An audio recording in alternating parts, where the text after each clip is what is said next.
Now, often in landscaping, you are confronted with some vertical surface where erosion is going to happen. If you just neglect it, that portion will collapse and fall, and it disturbs the place. So, to stop erosion in the vertical spaces, and in large scale, one of the best plant is this vetiver. And vetiver is one of our this side has global distribution and commercial plant also. The roots of that one will go up to 30 feet under the ground. It has one of the longest roots in the botanical world, and so if you plant one in that kind of place, then the roots will extend all the way up to 30 feet is quite a bit, like a big tree. So if you dig underneath there, the whole area will be filled with its roots. And those roots, what they do, they bind the soil and they stop the erosion from happening further. Here, for example, it is vertical like that. So, but still no erosion has happened because these roots have now held it firmly. And then it can be multiplied by separating those little each part segment of that base. So there must be 100 plants will be there in this. And it's a lousy location, we don't look after it and all. But the plant has come out well. ಬಿಡು ಚೆನ್ನಾಗೇ ಬಂದಿದೆಯಲ್ಲ, ಹೆಲ್ದಿಯಾಗಿದೆಯಲ್ಲ. ಹಾಂ. So ಇದಕ್ಕಿಂತ hopeless ಜಾಗದಲ್ಲಿರೋದು ಆ ವೆಟ್ಟಿವರ್, ಅದನ್ನೇ ಎತ್ತು, ಅದ್ರ ಬಿಡ.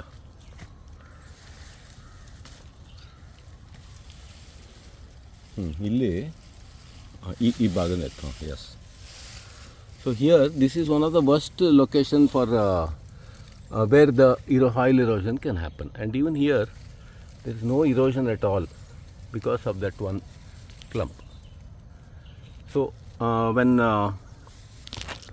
you need to stop, when you want to stop erosion, use this. If you have a slopey place where you're clearing some lantana or invasive plants and all, and you want to quickly cover something else over there, this is the best species what I am recommending. You can get 500 or 1000 of them, then plant them in a row.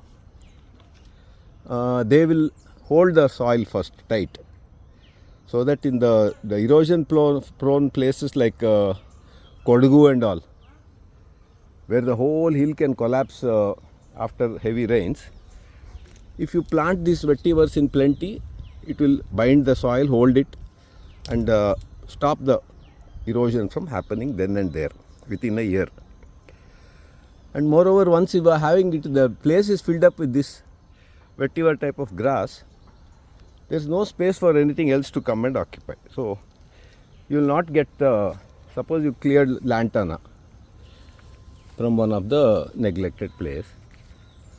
As soon as you clear, in the next monsoon, the new weeds will come and occupy that space. So to prevent that, right behind as you weed, you must plant this vetiver so that when the next rain comes, this vetiver can settle, and then no space is left for the invasive weeds to come back and reoccupy the place.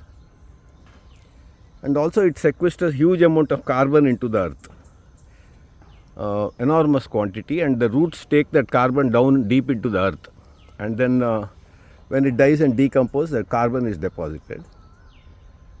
Then it keeps the ambience also, coolness, because when the hot sun hits that surface, the shade provided by this vetiver will prevent the sun rays from going to the bottom and heating up that bottom layer. It will be moist and nice. So it's one of the most versatile plants for greening, regeneration on large scale with minimum funds. If you want to protect 50 acres, 100 acres and all, where mining has happened, for example, some 50,000 of this vetiver can be brought and planted off. After 5 or 10 years, you can clear it and plant something else. So this plant, this vetiver, I am recommending highly for all serious gardeners and who are involved in restoration projects.